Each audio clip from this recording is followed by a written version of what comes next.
y a trop de personnages principaux masculins. Pour être exact, des personnages hétéros cisgenres blancs, même si le dernier temps a changé. Trop, je sais pas. En tout cas, c'est sûr que si on fait des stats, ils sont en majorité. Je sais que ça va énerver 2-3 personnes parce qu'ils vont encore dire voilà Victor le woke de service qui sort. Non, je suis pas là pour qu'on fasse des comptages non plus pendant les films, comme je vous disais, j'en parlais dans une précédente émission. Moi quand je regarde un film, je suis pas là pour compter. Alors attends, il y a combien de blancs, il y a combien de noirs dans ce film, s'il te plaît, non. Par contre, il y a des stats réelles qui existent et qui montrent que tu prends les 20 dernières années du cinéma, et ben la majorité des personnages principaux, c'est des mecs blancs hétéros cis. Et c'est juste le cas en fait. Certains vont trouver ça grave, d'autres beaucoup moins, et d'autres vont balancer « Non mais moi de toute façon dans tous les films il y a des LGBT, j'en ai marre !» Bah oui, mais visiblement pas dans les premiers rôles. Est-ce qu'il faut commencer à réfléchir sur les œuvres qu'on regarde et essayer d'amener dans des premiers rôles des profils différents, plus représentatifs de la diversité de la société? Très probablement. Est-ce qu'il faut que cette diversité soit utilisée comme un argument marketing pour essayer de vendre des films qui sont en fait des gros films de merde? Voilà, là c'est ma limite. En fait, faites des bons films. Ok, donc là c'est un extrait de l'émission Le Pire Podcast Cinéma présenté par Victor. Je regarde tout le temps son émission, je la trouve très intéressante sur l'actualité du cinéma en général. Donc il répondait à des questions d'internautes. Et alors oui, je vous cache pas, même lui ne se cache pas donc de plus se ranger dans la catégorie woke qu'autre chose. Alors c'est bien parce qu'à la fin il précise quand même que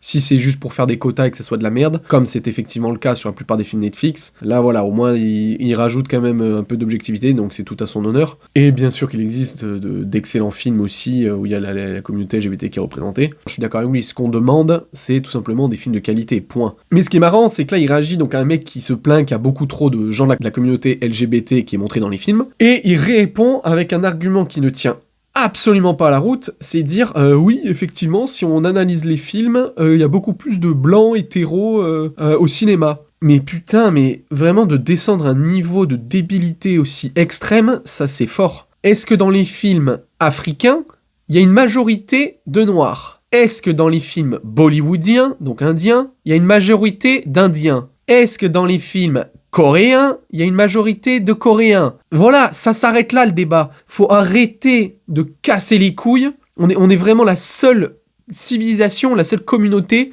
à être aussi demeurée. Vraiment, on est devenus des attardés de l'évolution.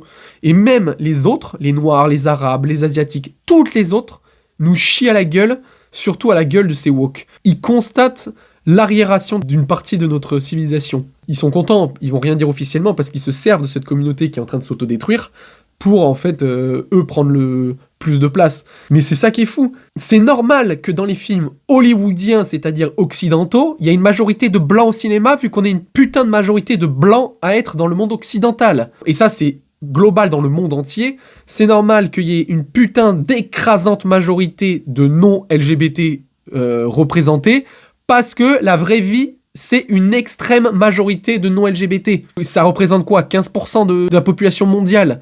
Donc c'est normal que sur 10 acteurs principaux, il y en ait maximum 1 ou allez 2. Quand il n'y a que 1, 2, 3 ou 5 acteurs principaux, bah c'est normal qu'il y ait 0 de LGBT en termes statistiques. Et si sur 5 acteurs, il y a 1 LGBT, c'est bien, c'est très bien, on représente. Mais c'est pas une normalité, ça ne représente pas la réalité. Donc faut arrêter avec ce discours de woke dégueulasse, de dire « Oh là là, on n'est pas assez représenté ». Si, vous êtes largement assez représenté. Si on fait justement des quotas, c'est extrêmement normal de voir si peu de gens LGBT parce que dans la vie normale, il y a si peu de gens LGBT. Ça s'arrête là. Et ensuite, je vais utiliser un autre argument qui pourrait aller dans son sens, mais qui au final va dans le mien. C'est dire, même parce qu'il parle même de personnage principal. Donc ça veut dire que parce que le personnage principal c'est l'acteur, mais c'est pas lui qui choisit de l'être. C'est-à-dire que c'est le réalisateur, c'est celui qui a créé l'histoire, le scénariste, qui n'a pas choisi de mettre un LGBT. Mais pourquoi, à votre avis, bande de merde ? C'est parce que ces gens qui écrivent et qui réalisent ne sont pas des LGBT. Moi-même, je suis blanc, occidental, hétéro. Je vais avoir beaucoup plus de facilité à écrire une histoire sur un blanc occidental que sur un putain de coréen ou de sud-africain parce que je suis occidental. Point. Et pareil, on va aller plus loin, je vais avoir plus de facilité à écrire une histoire sur un homme qu'une histoire sur une femme. Parce que justement, étant un homme, je suis beaucoup plus dans l'incarnation de mon personnage et je sais beaucoup plus que la majorité des hommes pensent plutôt qu'une femme. C'est très bien, il y en a des hommes qui arrivent à écrire des rôles de femmes et inversement, donc c'est très bien. C'est même une question de talent, d'arriver à faire les choses, mais en tout cas, moi j'aurais plus de facilité à écrire des rôles masculins. Et donc pareil pour les femmes, il y a beaucoup de femmes qui ont plus de facilité à écrire des rôles féminins. Donc en fait, le problème c'est pas « oh, il y a pas assez de représentés. C'est normal, ceux qui écrivent les histoires et qui réalisent les histoires, c'est là, à Hollywood, parce qu'encore une fois, à Bollywood, il n'y a pas de blanc, ou dans les films africains, il y a très peu de blancs. C'est parce qu'à Hollywood, un monde de blancs, ce qui est logique. Il y a beaucoup de réalisateurs hommes et de scénaristes hommes, mais le jour où il y a beaucoup plus de réalisatrices femmes, vous verrez qu'il y aura beaucoup plus d'actrices principales femmes.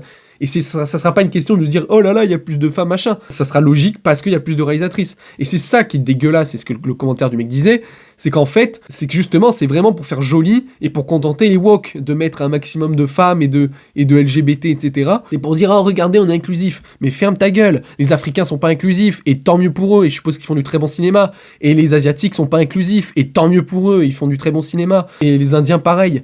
Donc en fait, il faut arrêter, juste parce qu'il y a 10% de telles personnes, qu'il faut absolument en mettre 50% dans un film. C'est débile. Et donc pour la relation homme-femme, c'est encore différent, parce que là on est sur une quasi-égalité en termes de nombre, mais c'est juste que voilà, c'est la majorité des gens qui écrivent et réalisent sont pour l'instant des hommes. Donc s'il y a quelque chose à changer, c'est dans l'arrière-plan, c'est au niveau de tout le monde du cinéma en général.